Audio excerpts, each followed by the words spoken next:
గొబ్బి గింజలు అంటాం మనం. నీరు గొబ్బి అని కొందరు అంటారు, గొబ్బి అంటారు. ఈ గొబ్బి గింజలు తీసుకుని వీటిని జాగ్రత్తగా ఇసుకి రేణువులు ఏమీ లేకుండా ఒక గుడ్డతోటి తుడుచుకుని ఏరేయండి. దాన్ని క్లీన్ చేసుకోండి, జల్లించుకోండి. సన్నటి జల్లెడితోటి ఇసుక రేణువులు ఏమీ లేకుండా, పుల్ల ముక్కలు ఏమీ లేకుండా చక్కగా బాగు చేసుకోండి. ఈ తడిస్తే మట్టికి వెంటనే గడ్డగడేస్తాయి, వదానికి కూడా అంటిపోయి ముద్దయిపోతాయి అనమాట. అందుకు తడవనివ్వద్దు వీటిని ఎట్టి పరిస్థితిలో. అలాగే మీరు దూలగొండి గింజలు అంటాం మనం, వీటిని ముక్కున సీడ్స్ అంటారు. దీన్ని ఏం చేస్తారంటే ఆవు పాలలో ఉడకబెట్టండి. వీటిని ఉడికిన తర్వాత పై తొక్క తీసేయండి. తొక్క తీసేసి లోపల పప్పు ఉంది కదా, ఆ పప్పుని చక్కగా ఎండబెట్టి చూర్ణం చేసుకోండి. లేదు ఏ పాలల్లో అయితే ఉడకబెట్టారో చెక్కబడిపోయే వరకు ఆ పాలల్లోనే ఈ గింజల యొక్క పప్పు, ఉడికిన పప్పు ఉంది కదా, వేసేసి రెండు కలిపి బాగా పేస్ట్ లాగా నూరేయండి.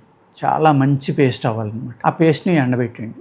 ఎండబెట్టేసి దాన్ని చూర్ణం అయిన తర్వాత ఏదైతే నేను గొబ్బి గింజలు చెప్పానో ఈ గొబ్బి గింజల చూర్ణం, ఈ దూలగొండి గింజల చూర్ణం. నెక్స్ట్ మూడోది అశ్వగంధ.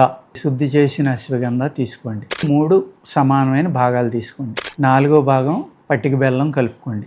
మాకు షుగర్ ఉందండి, షుగర్ ఉన్న వాళ్ళు తినకూడదు కదా అనుకుంటే ఈ 3 రకాలే తీసుకుని నేను చెప్పిన విధంగా 3 సమానంగా చేసుకుని ఈ చూర్ణాన్ని పాలు ఒక 100 ml వేడి పాలలో కలుపుకుని, ఆ కలిపినప్పుడు ఏమవుతుందంటే ఇందులో గొబ్బి గింజలు ఉన్నాయి కాబట్టి జిగురుగా అయిపోయి ఒక ముద్దలే ఉంటుంది అనమాట. బాగా కలిపేసి కాసేపు కలిపేటప్పుడు కొంత కలుస్తుంది, అయినా జిగురుగా ఉంటుంది. దాన్ని అలాగే మింగేయండి.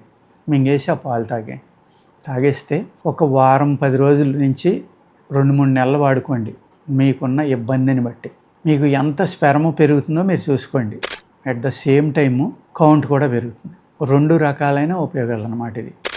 ఎవరైతే స్పెర్మ్ బాగా మాకు చిన్న వయసులోనే ఆరిపోయింది అనుకుంటారో, 40-50 సంవత్సరాలు వచ్చేటోడికి తగ్గిపోయింది, నాకు నరాల వీక్నెస్ కూడా వచ్చింది, నేను సంసారం చేయలేకపోతున్నాను అని ఎవరైతే భావిస్తూ ఉంటారో వాళ్ళకి చాలా చక్కని రెమెడీ అండి ఇది.